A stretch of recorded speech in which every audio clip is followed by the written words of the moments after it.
Good morning friends. देखिए, आज की इस वीडियो में हम अध्ययन करेंगे पार्ट 2 मानव तंत्र का जनन तंत्र। आज का अपना टॉपिक है रिप्रोडक्टिव सिस्टम, जनन तंत्र। और जनन तंत्र वाले टॉपिक में हम सबसे पहले यहाँ पर जनन के बारे में कुछ सामान्य बातें पढ़ते हैं। जनन इंग्लिश में कहा जाता है इसको रिप्रोडक्शन। देखिए, बात यह आती है कि जनन किससे कहते हैं, जनन क्यों आवश्यक होता है, जनन कितने प्रकार का होता है, मानव में कितने प्रकार का जनन मानव में कौन सा जनन होता है। तो देखिए, जहां तक अपन बात करें जनन की, तो प्रकृति में जो भी सजीव प्राणी होते हैं उन समस्त सजीव प्राणियों का एक अहम प्रक्रम होता है और जिसे अपन क्या कहते हैं, जनन कहते हैं। अब ये जनन अहम प्रक्रम क्यों होता है? क्योंकि जनन के द्वारा प्रत्येक जीव अपनी जाति की निरंतरता को बनाए रखता है। जनन के द्वारा प्रत्येक जीव अपनी जाति की निरंतरता को बनाए रखता है, अपनी पीढ़ी को बनाए रखता है, जिससे उसका वंश आगे चलता है और प्रकृति में जीवों की संख्या बनी रहती है। तो बात यह आती है कि जनन किससे कहते हैं और जनन क्यों आवश्यक है। तो देखिए, प्रत्येक जीव अपनी पीढ़ी की निरंतरता को बनाए रखने के लिए जनन करता है। पहला प्रश्न तो ये हो गया आपका कि जनन क्यों आवश्यक है। भाई, प्रत्येक जीव द्वारा अपनी जाति की निरंतरता को बनाए रखने के लिए जनन आवश्यक होता है।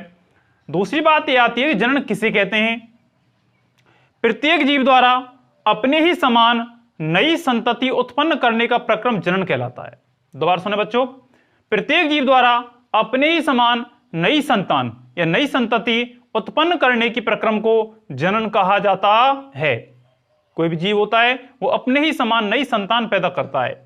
व्यक्ति मनुष्य है, मनुष्य अपने ही समान लड़का या लड़की उत्पन्न करता है। बात करें भेड़ की, तो भेड़ अपने समान भेड़ उत्पन्न करती है, बकरी अपने समान बकरी उत्पन्न करती है। बात करें पेड़ों की, तो जिस पादप का बीज होता है वो बीज से उसी प्रकार की पादप प्रजाति उत्पन्न होती है। तो प्रकृति में जो भी जीव होता है वो अपने ही समान नई संतान पैदा करता है और इस प्रक्रम को अपन क्या कहते हैं, जनन कहते हैं। देखिए, जनन को मुख्य रूप से दो भागों में बांटा जाता है। दो प्रकार होते हैं, एक होता है अलैंगिक जनन और एक होता है लैंगिक जनन। एक होता है अलैंगिक जनन और एक होता है लैंगिक जनन। लेकिन अपन यहां पर जो अध्ययन कर रहे हैं वो मानव में जनन कर रहे हैं, मानव की बात कर रहे हैं, मानव जनन तंत्र का अध्ययन कर रहे हैं। तो देखिए, मानव में जो जनन तंत्र पाया जाता है वो होता है लैंगिक जनन। कौन सा जनन होता है बेटा? लैंगिक जनन होता है। मानव में लैंगिक जनन की प्रक्रिया पाई जाती है। मानव में लैंगिक जनन की प्रक्रिया पाई जाती है। होता क्या है कि मानव में लैंगिक जनन के द्वारा, भाई देखिए, दो युग्मक होते हैं, एक तो नर और एक होता है मादा। नर और मादा जो होते हैं ये परस्पर निषेचन की प्रक्रिया करते हैं। नर और मादा अर्थात पुरुष और स्त्री दोनों निषेचन की प्रक्रिया करते हैं, अर्थात ये दोनों मैथुन की क्रिया करते हैं। मैथुन के दौरान नर के शुक्राणु और मादा के अंडाणु, नर के शुक्राणु और मादा के अंडाणु परस्पर संलयित होते हैं और परस्पर संलयित होने की प्रक्रिया को क्या कहा जाता है? निषेचन कहा जाता है। जो नर और मादा, पुरुष और स्त्री जब आपस में मैथुन की क्रिया करते हैं तो मैथुन की क्रिया के दौरान नर अपने शुक्राणु को मादा की योनि में छोड़ देता है, जिससे वहां पर क्या होता है, मादा की जो अंडवानी नलिकाएं होती हैं वहां पर अंडाणु आते हैं और इन अंडाणुओं का इन शुक्राणुओं से परस्पर संलयन होता है। और जब इन दोनों का संलयन होता है तो इस प्रक्रम को अपन क्या कहते हैं? निषेचन कहते हैं।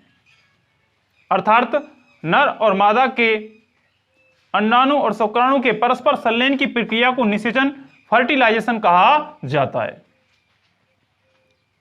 निषेचन की प्रक्रिया के फलस्वरूप जब शुक्राणु और अंडाणु परस्पर संलयित होते हैं तो युग्मनज का निर्माण होता है। किसका निर्माण होता है? युग्मनज का निर्माण होता है। युग्मनज के निर्माण की प्रक्रिया के फलस्वरूप आगे समसूत्री विभाजन होता है और समसूत्री विभाजन से कोरक बनते हैं। उन कोरक का गर्भाशय में रोपण होता है और रोपण होने के पश्चात आगे शिशु का विकास या भ्रूण का विकास प्रारंभ होता है। अब देखिए, नर और मादा परस्पर जो शुक्राणु और अंडाणु की बनने की प्रक्रिया होती है, कब जाकर प्रारंभ होती है, क्या लक्षण होते हैं उस समय स्त्री और पुरुष के, लड़का या लड़कियों के। देखिए, जहां तक बात करें तो शुक्राणु और अंडाणु के जो निर्माण की जो प्रक्रिया होती है वो पुरुष और स्त्रियों में यौवन आरंभ के समय प्रारंभ होती है। यौवन आरंभ के समय प्रारंभ होती है।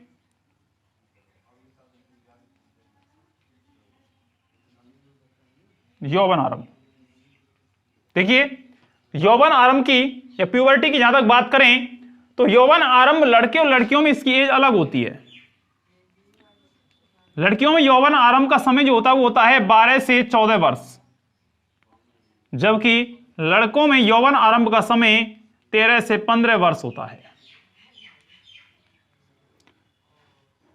लड़कियों में 12 से 14 वर्ष की उम्र में और लड़कों में 13 से 15 वर्ष की उम्र में उनके शरीर में कुछ विशेष परिवर्तन दिखाई देते हैं। उन विशेष परिवर्तनों के फलस्वरूप यह पता लगता है कि इस समय लड़का या लड़कियों में यौवन आरंभ प्रारंभ हो चुका है। लेकिन यह लड़का या लड़की जो मुख्य रूप से लैंगिक परिपक्व होते हैं, लैंगिक परिपक्वता जब आती है वो समय होता है इनका लगभग 18 से 19 वर्ष की आयु में। लड़कियों में यौवन आरंभ होता है 12 से 14 वर्ष पर, लड़कों में होता है 13 से 15 वर्ष पर, लेकिन लैंगिक जो परिपक्वता आती है वो आती है 18 से 19 वर्ष की उम्र में, चाहे वो लड़का हो चाहे लड़की हो। यौवन आरंभ प्रारंभ होते समय इन व्यक्तियों के, पुरुष और स्त्रियों में बौद्धिक, मानसिक और शारीरिक परिवर्तन होना प्रारंभ हो जाता है। अब इस समय, जिस समय यौवन आरंभ प्रारंभ होता है, इनमें कुछ विशेष लक्षण दिखाई देते हैं। अब यौवन आरंभ के समय लड़के और लड़कियों में क्या क्या परिवर्तन दिखाई देते हैं मैं आपको बताता हूं। यहां पर देखिए, यौवन आरंभ के समय जहां तक बात करने पर लड़कों की सबसे पहले, तो लड़कों में यौवन आरंभ के समय नंबर 1 दाढ़ी मूंछों का विकास होना। दाढ़ी मूंछों का विकास होना। यौवन आरंभ के समय बॉयज में, लड़कों में दाढ़ी मूंछ निकलना प्रारंभ हो जाती हैं। नंबर 2 त्वचा का तेलीय होना। त्वचा का तेलीय होना। नंबर 3 जननांगी क्षेत्रों में बालों का होना। जननांगी क्षेत्रों में बालों का उगना।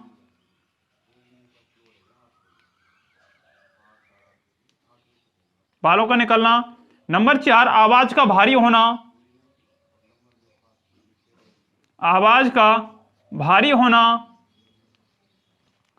ये पुरुषों के कुछ या लड़कों के कुछ लक्षण होते हैं जो किशोर अवस्था प्रारंभ होने पर दिखाई देते हैं, जैसे कि दाढ़ी मूंछों का निकलना, त्वचा का तेली होना, जननांगी क्षेत्रों पर बालों का होना, आवाज का भारी होना, शुक्राणु निर्माण की प्रक्रिया होना।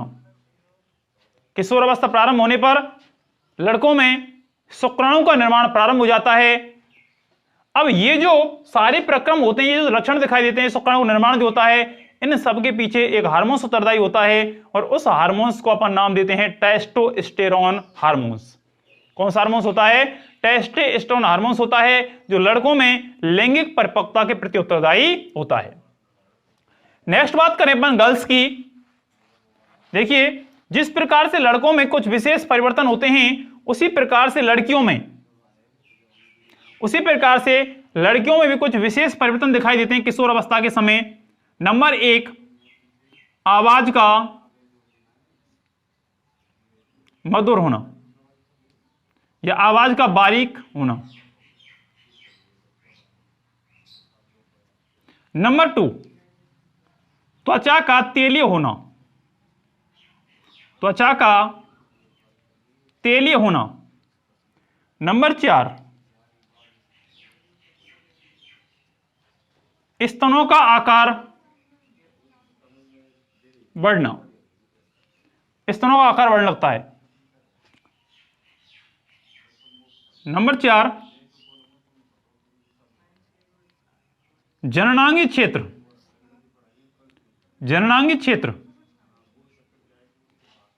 जननांगी क्षेत्र, कांख और जांघ के मध्य बालों का होना। जननांगी क्षेत्रों में बालों का होना। जननांगी क्षेत्रों में बालों का होना। देखिए ये होते हैं स्त्रियों के कुछ लक्षण। आवाज का बारीक होना, त्वचा का तेली होना, स्तनों के आकार में वृद्धि होना। जननांगी क्षेत्रों में बालों का होना, ये स्त्रियों में होने वाले, लड़कियों में होने वाले कुछ विशेष शारीरिक लक्षण होते हैं। अब ये जो लक्षण उत्पन्न होते हैं, ये सारे लक्षण के पीछे भी एक हार्मोन्स उत्तरदायी होता है, और उन हार्मोन्सों का जो स्राव प्रारंभ होता है वो किशोर अवस्था के प्रारंभ होने के समय प्रारंभ होता है, और वे हार्मोन्स हैं एस्ट्रोजन और प्रोजेस्टेरोन। कौन कौन से हार्मोन्स हैं? एस्ट्रोजन और प्रोजेस्टेरोन हार्मोन्स।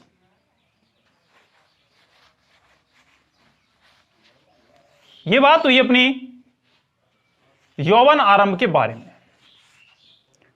अब यौवन आरंभ के बाद फर्स्ट पॉइंट जो आता है यहां पर, नर जनन तंत्र।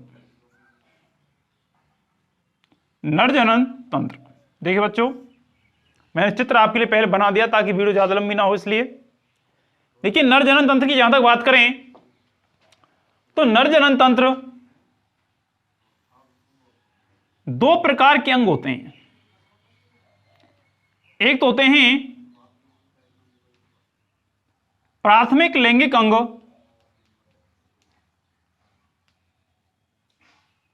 और एक होते हैं द्वितीयक लैंगिक अंग।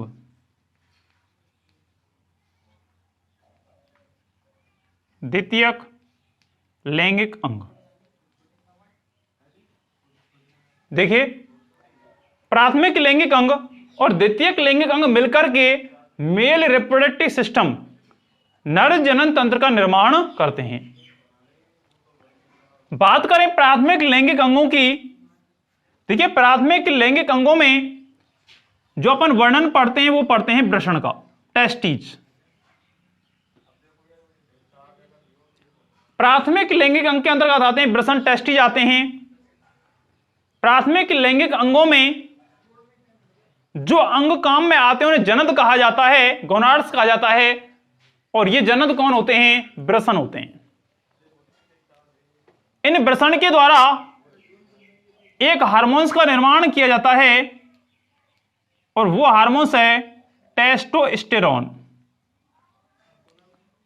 कौन सा हार्मोन्स है? टेस्टोस्टेरोन हार्मोन्स होता है। ये वृषण जो होते हैं उदर गुहा के बाहर, देखिए ये वृषण है, ये वृषण उदर गुहा के बाहर वृषण कोश में स्थित होते हैं। ये वृषण संख्या में एक जोड़ी होते हैं। कहां पाए जाते हैं? उदर गुहा के बाहर वृषण कोश होता है, इस वृषण कोश में स्थित होते हैं। टेस्टोस्टेरोन हार्मोन्स का निर्माण होता है इनसे, हल्के गुलाबी रंग के होते हैं। मुख्य बात आती है कि इन वृषणों का कार्य क्या होता है। इन वृषणों का कार्य होता है मुख्य रूप से शुक्राणु का निर्माण करना। शुक्राणु का निर्माण करना, फॉर्मेशन ऑफ स्पर्म, शुक्राणु का निर्माण करना। और इस शुक्राणु के निर्माण के प्रति कौन चीज उत्तरदायी होती है? होता है टेस्टोस्टेरोन हार्मोन उत्तरदायी होता है, प्रेरित करता है।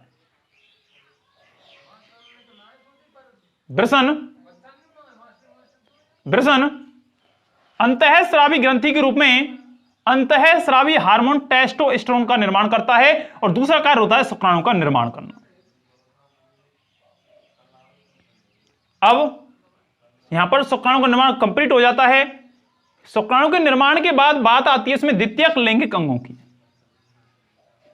यहां पर द्वितीयक लैंगिक अंग जो होते हैं वो 6 होते हैं।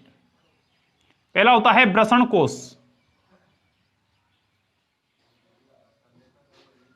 वृषण कोश। वृषण कोश के बाद बात आती है शुक्रवाहिनी। शुक्रवाहिनी एक आता है इसमें शुक्राशय। शुक्राशय, प्रोस्टेट ग्रंथि,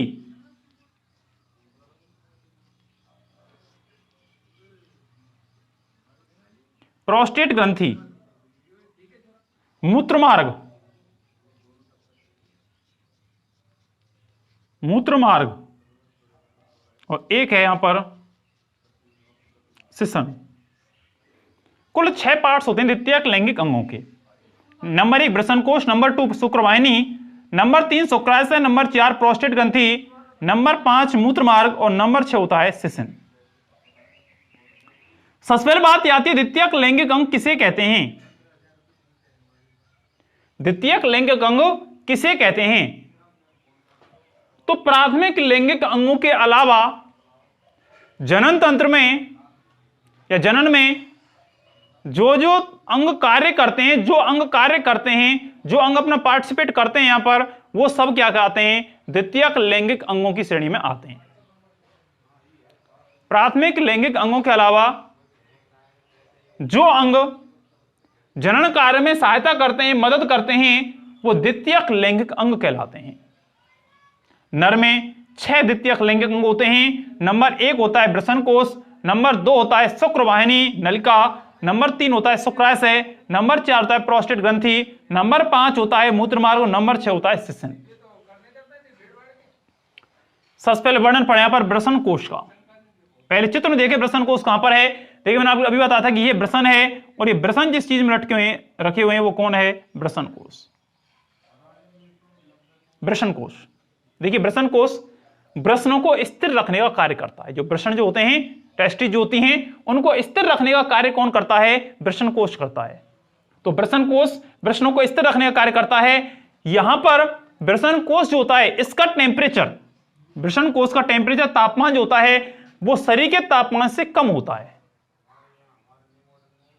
कारण क्या है कि भाई वृषण में निर्माण किसका होता है? शुक्राणु का निर्माण होता है और शुक्राणुओं के निर्माण के लिए शरीर से कम तापमान की आवश्यकता होती है।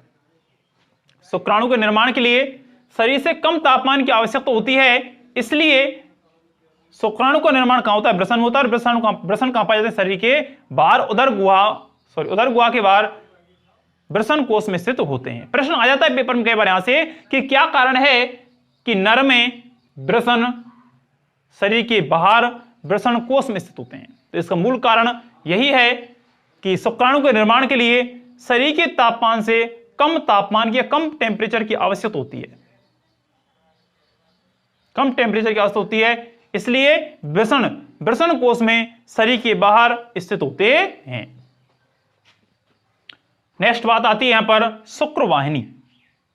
देखिए, शुक्रवाहिनी संख्या में 1 जोड़ी होती है। कितनी होती है? 1 जोड़ी होती है, अर्थात संख्या में 2 होती हैं, जो अपनी ओर के वृषण से निकलती हैं और निकल करके शुक्राशय में पहुंचती हैं।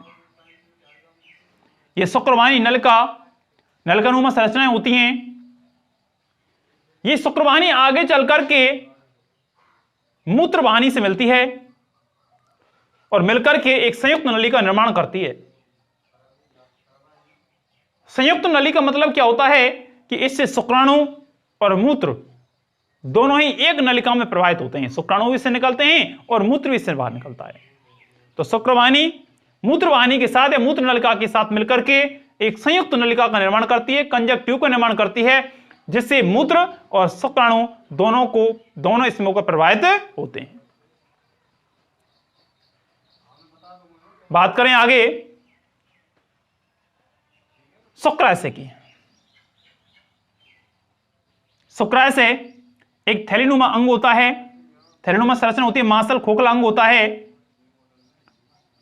ये शुक्रवाहिनी शुक्राशय में जाकर के खुलती हैं। वृषण में जिन शुक्राणु का निर्माण होता है, इन शुक्राणुओं को यहां से ले जाकर के और शुक्राशय में ले जाकर के छोड़ दिया जाता है। शुक्राशय में ले जाकर के छोड़ दिया जाता है। इस शुक्राशय के द्वारा एक तरल पदार्थ का निर्माण होता है। इस शुक्राशय के द्वारा एक तरल पदार्थ का निर्माण किया जाता है और यह तरल पदार्थ वीर्य का भाग बनता है। यह तरल पदार्थ शुक्राणुओं के साथ मिलकर के किस निर्माण करता है? वीर्य का भाग बनता है, जो शुक्राणुओं को ऊर्जा प्रदान करता है। क्या करता है? शुक्राणुओं के लिए ऊर्जा प्रदान करने का कार्य करता है। नेक्स्ट बात आती है प्रोस्टेट ग्लैंड, प्रोस्टेट ग्रंथि। देखिए, प्रोस्टेट ग्रंथि अखरोट के आकार की होती है। प्रोस्टेट ग्रंथि कैसे आकार की होती है? अखरोट के आकार की ग्रंथि होती है। कहां पर है ये भी देख लीजिए आप, ये रही यहां पर, ये प्रोस्टेट ग्रंथि है जो अखरोट के आकार की इसकी संरचना होती है। यह एक बाह्य स्रावी ग्रंथि होती है, ये अखरोट ग्रंथि, ये प्रोस्टेट ग्रंथि बाह्य स्रावी ग्रंथि होती है। इसके द्वारा भी एक तरल पदार्थ का निर्माण किया जाता है और यह तरल पदार्थ वीर्य का एक भाग बनता है। वीर्य निर्माण में मदद करता है जो शुक्राणुओं को आगे गति करने में सहायक होता है। प्रोस्टेट ग्रंथि अखरोट के आकार की होती है, एक बाह्य स्रावी ग्रंथि है। इसके द्वारा एक तरल पदार्थ का निर्माण किया जाता है और यह तरल पदार्थ शुक्राणु की गति के लिए आवश्यक होता है। नेक्स्ट पॉइंट आता है इसका मूत्र मार्ग। मूत्र मार्ग, ये वाली नली ट्यूब्स, देखिए मूत्र मार्ग एक पेशी नलिका होती है जो मूत्राशय से निकलती है और मूत्राशय से निकल करके शिशन से होकर के बाहर निकल जाती है। मूत्रजनन नलिका बनाती है आगे चल करके, जिससे मूत्र बाहर निकलता है, शुक्राणु बाहर निकलते हैं। प्रोस्टेट ग्रंथि के द्वारा जो स्राव होते हैं उन स्रावों को इसके द्वारा बाहर निकाला जाता है। मूत्र शुक्राणु है, प्रोस्टेट ग्रंथि के जो स्राव से होते हैं उन स्रावों को इस मूत्र मार्ग के द्वारा बाहर निकाल दिया जाता है, इनको उत्सर्जन किया जाता है। यह मूत्र मार्ग जो होता है आगे जाकर के मूत्र जनन छिद्र द्वारा बाहर खुलता है, मूत्र जनन छिद्र के द्वारा बाहर खुलता है। कौन? मूत्र मार्ग। लास्ट पॉइंट आता है इसका शिशन, पेनिस। देखिए पेनिस शिशन एक बेलनाकार अंग होता है। यह वृषण कोश के बीच लटका हुआ रहता है। सामान्य अवस्था में एक छोटा सा होता है, शिथिल अवस्था में रहता है और मूत्र विसर्जन काम आता है। लेकिन जब यह मैथुन करता है उस समय उन्नत अवस्था में आता है और उन्नत अवस्था में आकर के मादा की योनि में शुक्राणु को छोड़ने का कार्य करता है, क्योंकि यह एक उत्थानशील मैथुनांग होता है। दोबारा सुने, यह एक बेलनाकार अंग होता है, ये एक बेलनाकार अंग होता है, उत्थानशील मैथुनांग है। ये सामान्य अवस्था में शिथिल अवस्था में होता है और मूत्र बाहर निकालने का कार्य करता है। लेकिन उन्नत अवस्था में आने पर यह मादा की योनि में शुक्राणु को छोड़ने का कार्य करता है। शुक्राणु इसके शिशन के अग्र सिरे को शिशन मुंड कहा जाता है। यह था आपका नर जनन तंत्र। दोबारा हल्का से देख रहे हैं आप, नर जनन तंत्र के दो भाग होते हैं, प्राथमिक लैंगिक अंग और द्वितीयक लैंगिक अंग। प्राथमिक लैंगिक अंग में वृषण आते हैं, द्वितीयक लैंगिक अंग 6 होते हैं, वृषण कोश, शुक्रवाहिनी, शुक्राशय, प्रोस्टेट ग्रंथि, मूत्रमार्ग, शिशन। सभी का मैंने आपको वर्णन करा दिया है और साथ में सभी के कार्य का भी मैं आपके लिए वर्णन करा चुका हूं। नेक्स्ट पॉइंट आता है इसका मादा जनन तंत्र।